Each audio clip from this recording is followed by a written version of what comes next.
Bioenergetika. Perkenalkan, nama saya Anggun Fitria Dewi dengan NIM 21081061004 dari Biologi C semester 5.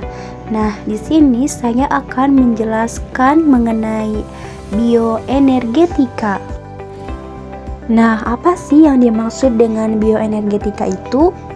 Nah, kita lihat dari definisi bioenergetika terlebih dahulu. Nah, bioenergetika adalah aliran keseluruhan dan transformasi energi pada hewan. Dengan ini, menentukan berapa banyak makanan yang dibutuhkan hewan dan berkaitan dengan ukuran, aktivitas hewan lingkungan.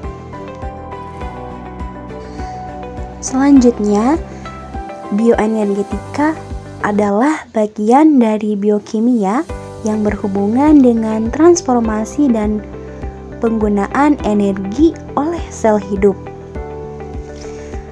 Ada juga yang mengatakan bahwa bioenergetika merupakan ilmu yang mengkaji tingkat keseimbangan antara pasokan energi dan penggunaannya dalam proses fisiologis yang berhubungan dengan energi yang transformasikan di dalam organisme hidup.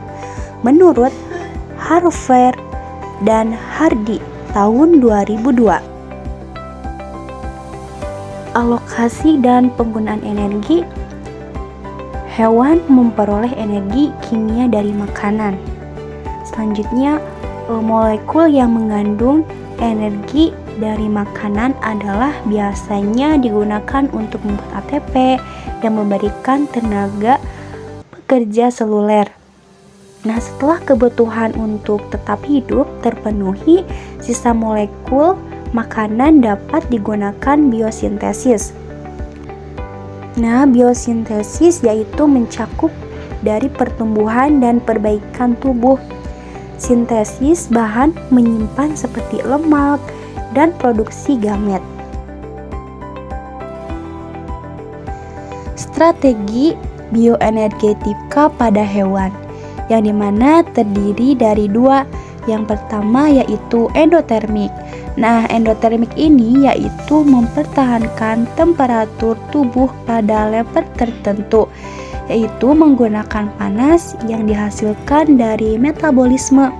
Dan yang kedua yaitu eksotermik, yang dimana eksotermik ini tidak cukup menghasilkan panas dari metabolisme untuk mempertahankan temperatur tubuhnya. Mengukur penggunaan energi.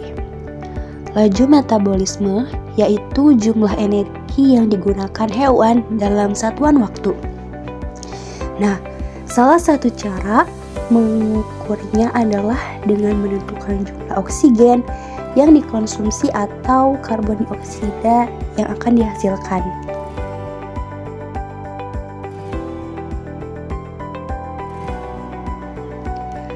Tingkat metabolisme minimum dan termoregulasi.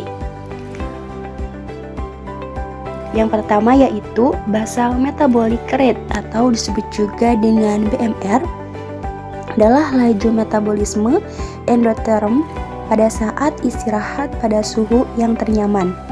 Nah, pada saat pria dewasa, jumlah kalorinya yaitu ada 1.600 sampai 1.800 kalori dalam per hari.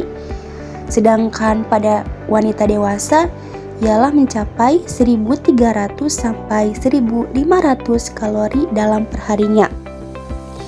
Yang kedua yaitu standar metabolic rate atau disebut juga SMR. Nah, ini adalah metabolisme laju endotermik dalam keadaan diam pada suhu tertentu.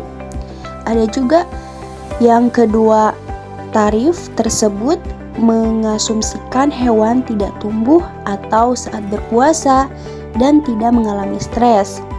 Nah, hewan endotermik ini memiliki tingkat metabolisme yang jauh lebih rendah dibandingkan hewan endotermik dengan ukuran yang sebanding.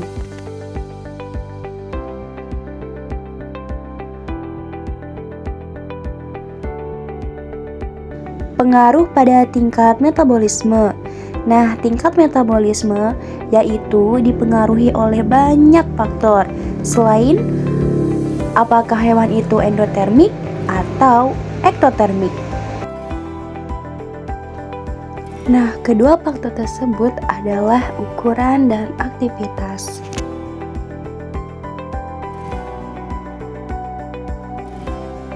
Ukuran dan tingkat metabolisme. Nah, yang pertama yaitu tingkat metabolisme per gram berbanding terbalik dengan ukuran tubuh pada hewan sejenis. Dan yang kedua yaitu peneliti terus mencari penyebab hubungan ini.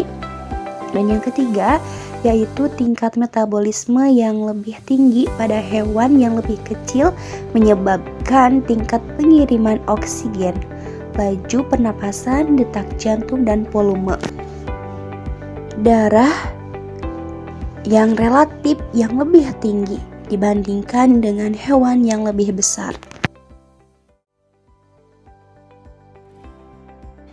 Cukup sekian dari saya, kurang lebihnya mohon maaf. Wassalamualaikum warahmatullahi wabarakatuh.